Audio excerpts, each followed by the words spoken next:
All right, Jen, thank you very much. And thank you, everybody, for taking part in this. We're really excited about what we're doing with the New York Wine and Grape Foundation, and we appreciate the opportunity. All right, I'm going to start going through my slides. As Jen said, happy to take questions at the end, either here or directly.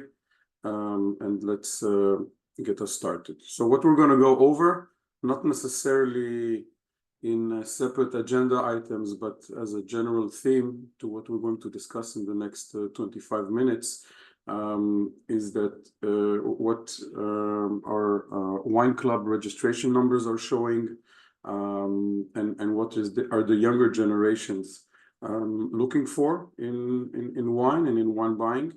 How we believe the concept of collaborative selling is one of the tools to use to address these challenges. I'm gonna demo the platform and also discuss a couple of use cases in which the platform was used, along with information about how the collaborative selling tool of WINEing can be deployed quite simply. Very briefly about us, so we're a startup, 5-people team. We're 2 founders. My co-founder, Jeroen, here on the left, is Dutch, based in the Netherlands. I'm specifically from Israel. I'm a certified sommelier from the Court of Master Sommeliers in London, and shifted to software and wine after 18 years in enterprise financial software sales in Europe. Some facts, okay? Facts which are like a cloud over DTC selling for wineries. So I hope everybody here knows, and if not, this is the time to learn it. Somewhere between 80 to 85% of wine is not sold in cases. So in terms of case buyers, people out there that buy the case, buy 12 bottles at least, they're a real minority, somewhere between 10 to 15% only. That is a very well documented statistic, but not attended to enough in terms of the e-commerce tool that are used to continue selling to that evolving audience. Over 50% of wineries in the US are reporting less club signups, clubs registrations. This is from the end of 2023, and the Silicon Valley Bank report of 2024, released yesterday actually, even supports a roughly higher number than that. So clubs and club registrations are something that is in the decline. And the third challenge is, what do you do with the younger generation? I mean, they're obviously here. They're obviously taking the part of the older generation, their fathers, mothers, grandfathers, and grandmothers. And the industry keeps scratching its heads on what's the best way to sell to the younger generation. If you are aware of these 3 facts over here that mark what's going on in the industry today, and you're still trying to sell the same way you've been selling yesterday or the day before or 6 months, the same way you've been selling for the past 6 months or even years, and you're not thinking about trying out new things, I can modestly say you're entering uncharted territory, and it's a problem. I mean, things need to be done differently in order to be able to grow your sales, grow your DTC sales, and address these challenges. A bit about the younger generation and the whole buyer's dilemma. I'm going to go one by one here. So first of all, again, stuff that wineries should be aware of, but not always aware of. So wine as a product is trailing today ready to drink drinks and spirits in terms of digital engagement, in terms of wine selling, but also social media presence. There's something cool about RTDs and spirits, a lot of market opinion leaders tend to connect to that more than to wine. Another example of another product other than our standard wine bottle is canned wines, and they're projected to grow very significantly in the next few years. Take these two things, link them to the younger generation's preferences, and the younger generations are totally different from the previous generations. Whatever is long-term commitment to the same wine 12 times, or a case, in other words, and committing to financially committing clubs is simply something that doesn't interest them. They want something that's cooler, something that's ready to drink, something that doesn't really require a lot of thinking before they actually pursue the interest and turn the interest into an actual purchase. It's a state of mind where people want the deal, they want it now, they want the discount now, they want the incentive now, and they don't want to mess too much with it, which is a direct segue to other things that the younger generation is doing today, whether it's social media and whether it's gaming, stuff that are gamified, part of a social discovery, something that's quick, that's flexible, that's new, and doesn't require a commitment, or in the wine world term, a subscription.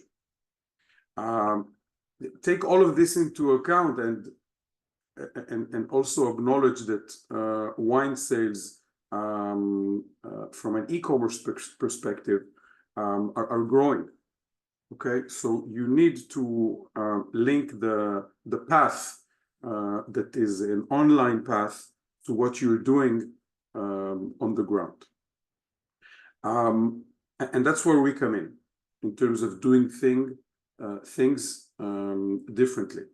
The concept that we've developed is based on collaborative selling, meaning collaborative selling as a service. Collaborative selling is another term for group selling or group buying, but we believe that using these terms diminishes a bit what we're doing.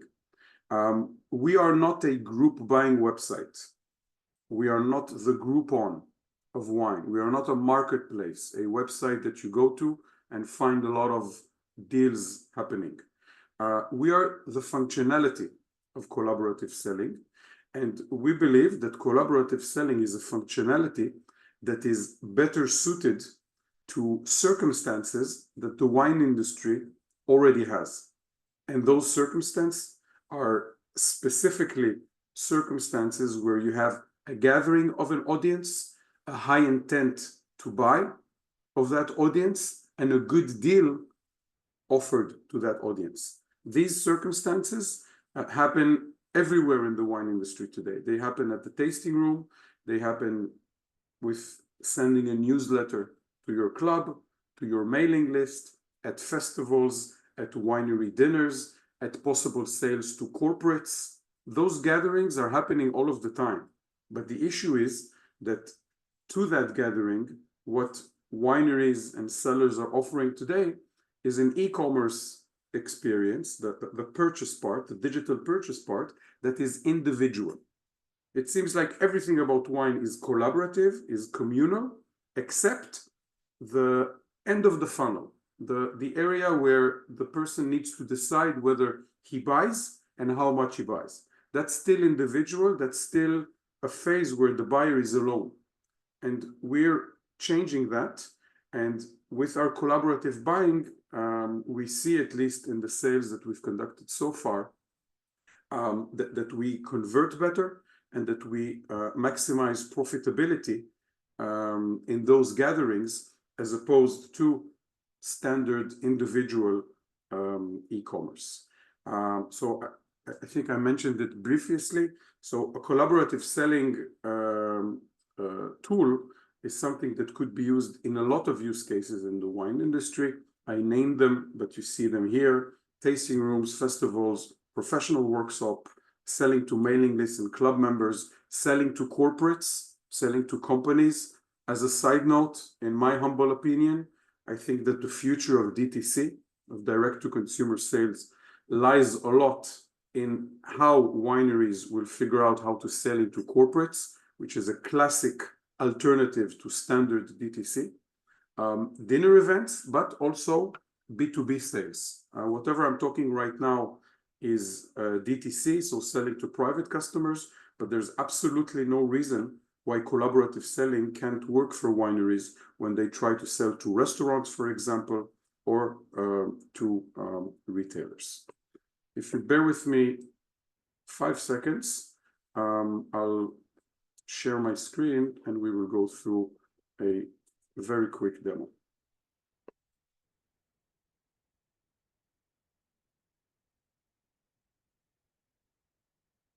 Okay. So what you're looking at right now, first of all, it's our MVP, our minimum viable product. It's a startup term, meaning a product that is not perfect, far from being perfect, but does the job, right? And this is what's out there for us as an already revenue generating tool. I'll try and make it very, very brief. What you're looking at right now is what the end user sees, meaning the person who is the winery's customer. On the backhand, the winery needs to upload. I won't get into that in this webinar, but it's a very easy process. It needs to upload the products that it wants to sell. Once the winery has done that, the winery gets from us a URL, a link, which is a ready-to-use e-commerce web shop that is solely of that winery and solely for that sale of the winery. Think of it as a rental, the Airbnb of wine selling. We basically hand over to you a dedicated digital area where you can conduct that specific sale. What you're looking at right now is an example of someone, it doesn't really matter who decided to upload 6 products, so 6 types of wines. What you see here, and please don't mind neither the numbers, the names of the wines, the quantities, these are merely examples, okay, from our development environment. What you're looking at right now is, let's take this New Zealand Sauvignon Blanc, for example. You see a product that has been uploaded, and you also see these 12 bottles. These 12 bottles represent the minimum quantity that conditions the incentive to buy that quantity. In this case, the incentive is a discount. And again, it doesn't need to be a discount. In order for collaborative selling to work, there needs to be an incentive. That incentive does not need to be a discount. It could be a limited edition of a product, magnums, old vintages, a future sale. So we've had projects where we sold a barrel. But for the sake of the example, the minimum target here is 12 bottles, which is the case. Now, what happens today is that wineries offer a case for one person to buy. But because of the statistic that I mentioned, that between 80 to 85% of buyers are not case buyers, those offers are literally irrelevant. So here, what you see is an example of a seller uploading 6 products with a minimum quantity of 12 bottles. And then I, as the end user, I can log into the sale either through scanning a QR code or clicking a link that was shared with me by the winery on social media or over a newsletter. I can see this deal and I could basically pick and choose the wines from the different deals in parallel that I want to pledge for, like crowdfunding. So I took 1 bottle of the first wine, 2 of the second wine, and let's say, for the sake of the example, 3 bottles of the third wine. Then, like in crowdfunding, while the deal is still live, and it could be live for 2 hours or it could be live for 2 months, we don't care. The participant fills in his details, payment details as well, but there's no charge yet. Think of it as Uber or any other digital such digital platform, you put in your details, but there's no charge. The charge will occur only if the deal reached its goal, which I remind you was 12. So I don't want to take too much of time, but let's say I filled all of the details here, addresses, etc. What will happen live on the platform, which is what is basically the key for the whole concept, is that others that are also logged into this deal will see the progress bars here, the wines getting colored. And this what entices the psychological process, which clarifies to the people participating that they are not alone, that they are part of a virtual digital group that has a common goal, the minimum quantity, the minimum, the limit of time, which you see here, it's many days, but it could be 15 minutes at a tasting room, and a good deal offered. And that feeling simply encourages people in a gamified stock exchange kind of way, encourages people to participate and collaborate and reach the minimum goals together. In physical events, and I'll talk about a few pilots, but in physical events where people see each other, the dynamics between the people is amazing. It's natural. People start talking to each other. They feel like they're buying, as I mentioned, stocks together. People are approaching each other, asking them to collaborate and to chip in, and it's very, very fun. And as a side note, a functionality that may seem obvious and simple, but is a sharing functionality. So a lot of times we as wine lovers encounter a very interesting deal in a very interesting context. Here, we sort of made it easy for the participants to share those deals with others who are not necessarily with them at that point in time. Let's say I tasted at a winery a great Sauvignon Blanc, and I know that my mother-in-law would love it. I can very easily share it with her, and then I become not only the pledger, but also the promoter, and hence indirectly contribute to bringing new traffic to the winery, which we don't do directly. Remember, we do not commit to bringing new traffic. We commit to converting better on traffic that the winery or the cellar already has. We'll switch back to my presentation.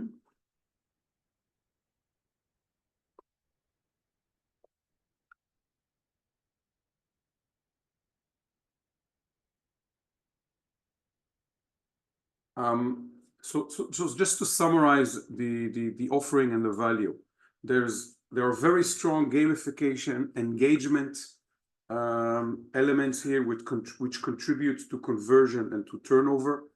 The pop-up effect. This is kind of your portable collaborative selling POS. It's something that is a pop-up. It can be live whenever you want, wherever you want, and basically help you leverage those gatherings that I mentioned that are not necessarily at your tasting room. We mentioned dinners, off-premise winery events, festivals, selling to corporates, etc. And as you saw, the elements here really speak younger themes. It's digital, it's gamified, it's collaborative, something that resonates better with the younger generation. From a digital enablement perspective, again, I mentioned the portable POS thing. This is plug and play e-commerce, meaning there are no installations or anything to integrate at this point in time. It's something that you can use whenever you want, even if you are before the phase of actually having an e-commerce web shop. This is an indirect advantage. Setting up an e-commerce activity on your own website, trust me, it's hard. You don't necessarily need it when you actually want to try and sell in circumstances that you believe you can sell better. And that's where WINEing comes into the picture. And last thing I want to mention about the digital enablement is that we, by definition, create more data for the seller than within his standard sale.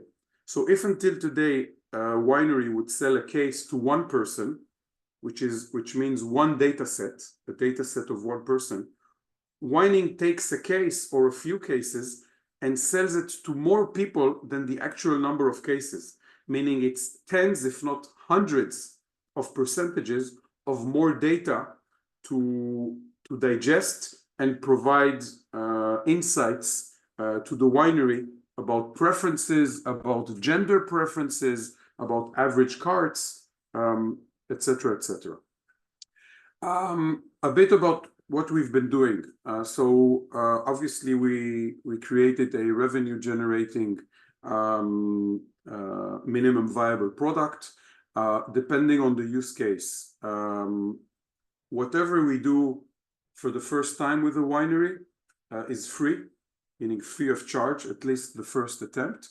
Following that, depending on the use case, we either sell work based on a commission of the turnover, or in a SaaS model, meaning kind of a subscription. You pay a fixed fee and you can use the platform for a specific amount of time or even unlimited amount of time on a monthly basis.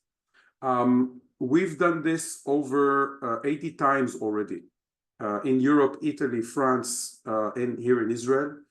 In 90% of the cases, we've seen two very important statistics. The first one is that the turnover is higher, somewhere between 25 to 40%.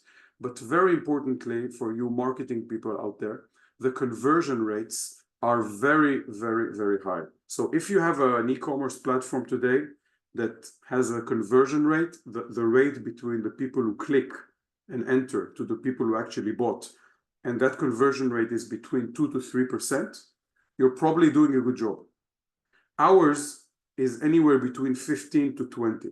That is massive, all right? That is very high numbers. But again, it's not rocket science. It's just because we link the circumstance to the right e-commerce tool.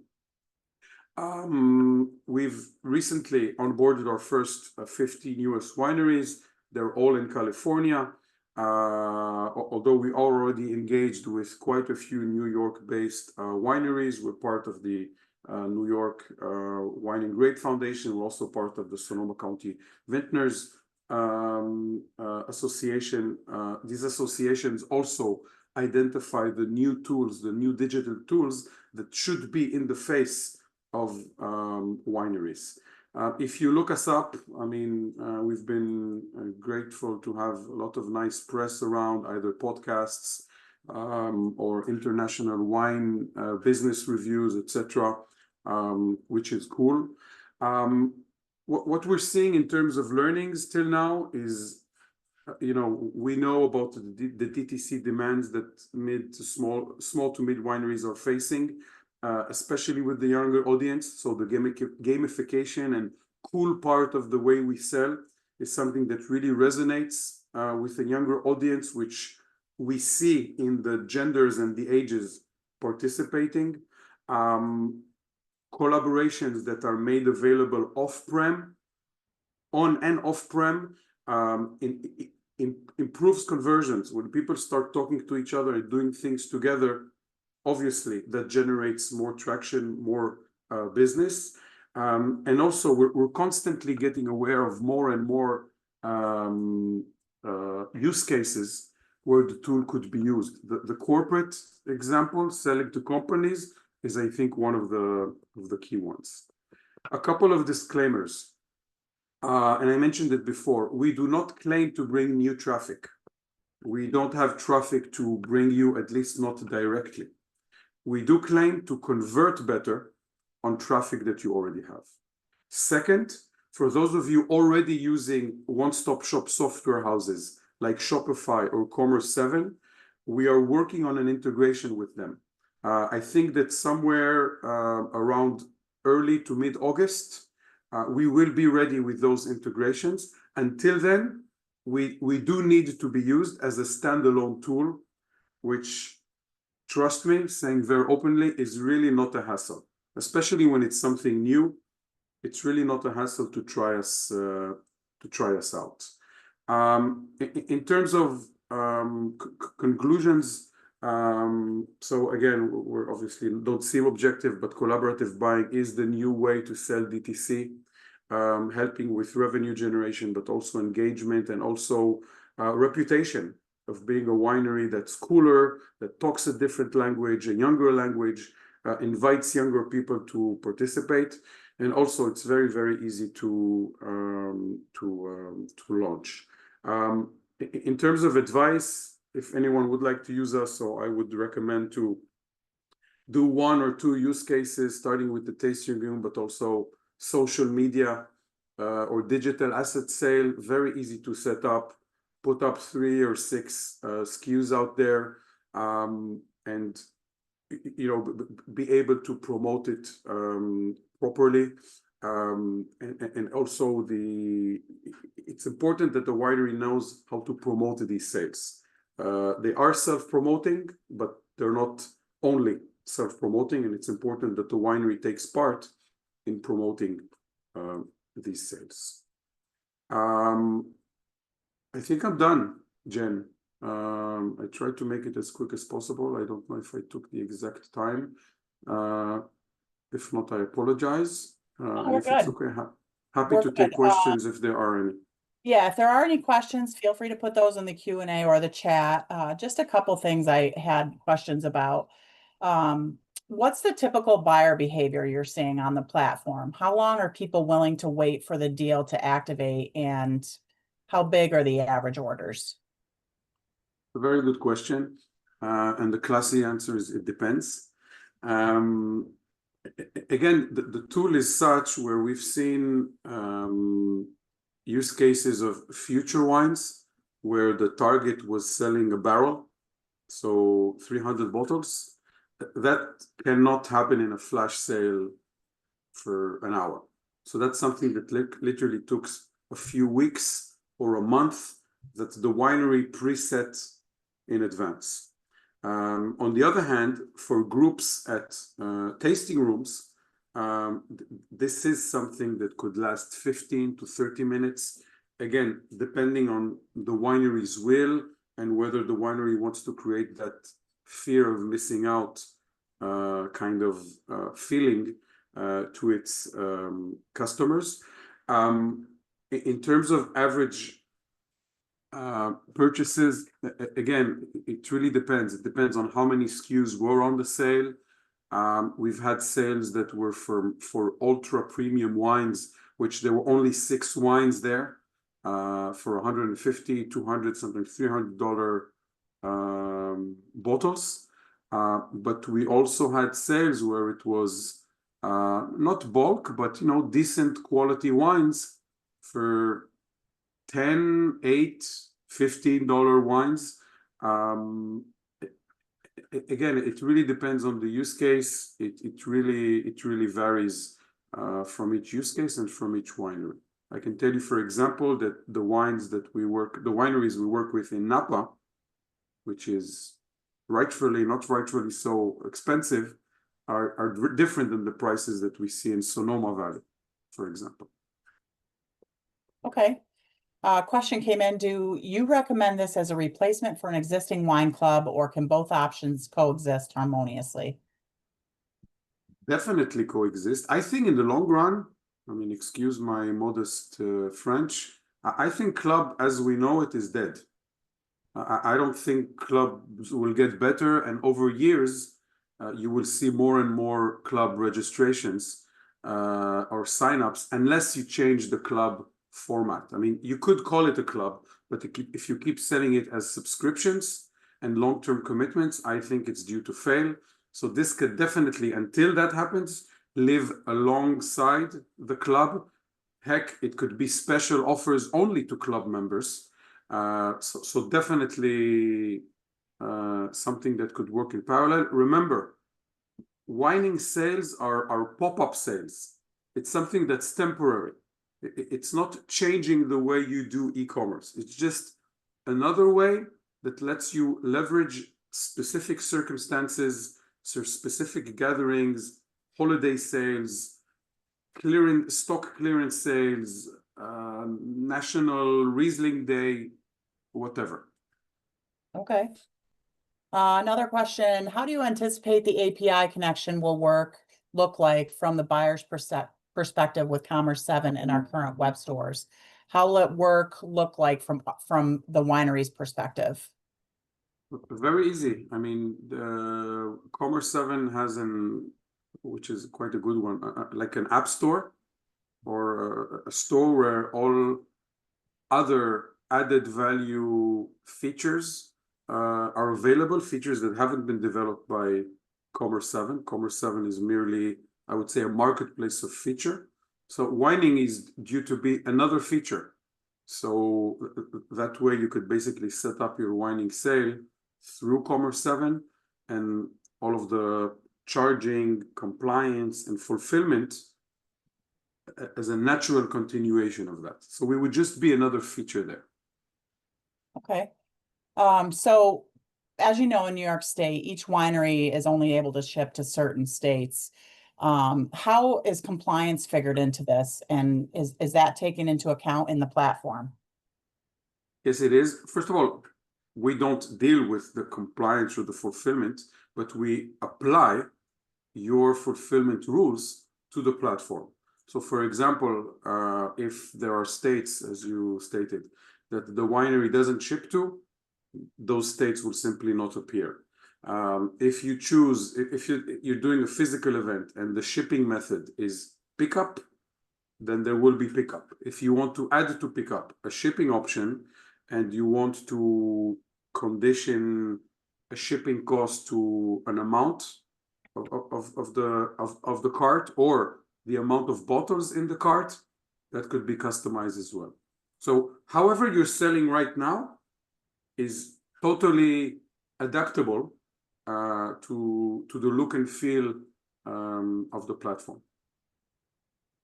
Okay. What are some of the best practices you'd recommend for a winery launching its first collaborative buying offer? And then how do wineries market those offers to maximize engagement? Okay, so I would recommend, if you choose to try, I would recommend trying at least two use cases. So the first one is something physical, meaning either at an event that you have at the winery or a day where you have a few groups coming in, where you would have those gatherings coming into the winery. And I apologize, what was the second question? And then how would you market those? Oh, okay. So, I mean, the marketing, if it's a physical gathering, then the person leading that group would simply, just as he's putting right now a piece of paper in front of them once they finish the tasting and telling them to register to the club or mark whatever they want, there will be a QR code there, which he could scan. And obviously the person hosting needs to do the short explanation of what's going on. Instead of just putting the paper, hey, we're doing something new. It's a collaborative selling, something that we can guide the team. It may sound new, but it's very easy to explain. That's for a digital test case. When it's not digital, promotion could be either through like the newsletters that you send out to your clubs or to your mailing lists.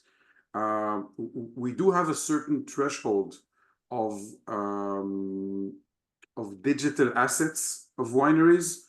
So if, for example, no disrespect, but if, for example, a winery has 50 club members and 150 people following on Facebook or any social media, that's not enough data or not enough traffic for us to even try to convert.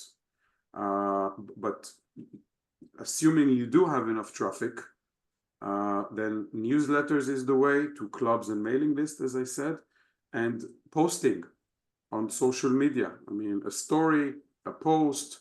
We have best practices of what's the best mini marketing plan that could be used in order to spread the word. But that definitely needs to be done, because if it's not, we can't really help. Okay. So explain how it works. So say there's a you know, when you go back to what you just showed with the demo, say 12 bottles were fulfilled, so that, you know, that's basically a done deal, right? How does Correct. that order form go to the winery? Like, how do they fulfill that? Okay. So when we will be at a phase where we will have an integration with Commerce 7 and Shopify, etc., that's pretty much straightforward. I mean, the same way orders coming in through those POSs, they will come in this case. Right now, two additional options that are available already today, besides the one that will be available with Shopify and Commerce 7. You can either not use a payment or charging system, meaning the data collection that WINEing does is only the names, the details of the people address-wise, but no payment details. And then if the deal complete, you will need to do the charging and handling facing the customer. How does that happen? At the end of the sale, literally a second after it, there's an automatic report that is being generated, a very simple Excel spreadsheet, which is sent to you, and you have the names, the details, email, phone numbers, address, and amount to charge, which you will need to handle. The only integration that at least now, at least until August, we have ready is Stripe. So if you have a Stripe account, we can very easily connect to it, and then the charging and the invoicing could be done directly to you, and no money goes through WINEing. The money goes directly to you, and we are merely a software provider to you, sending you an invoice for our services after the sale. Okay. Let me see if anything else came through here.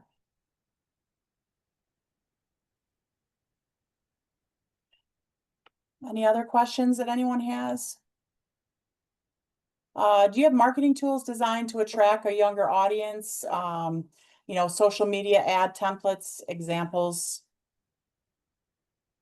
I do have examples. I can share it with everyone.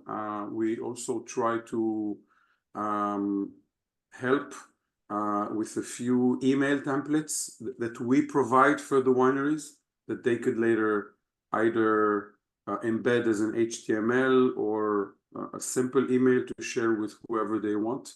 So yes, we understand that we're at a phase where we need to help a bit with that. So whenever some marketing assistance is required, we're happy to provide it. Yes. Okay, great.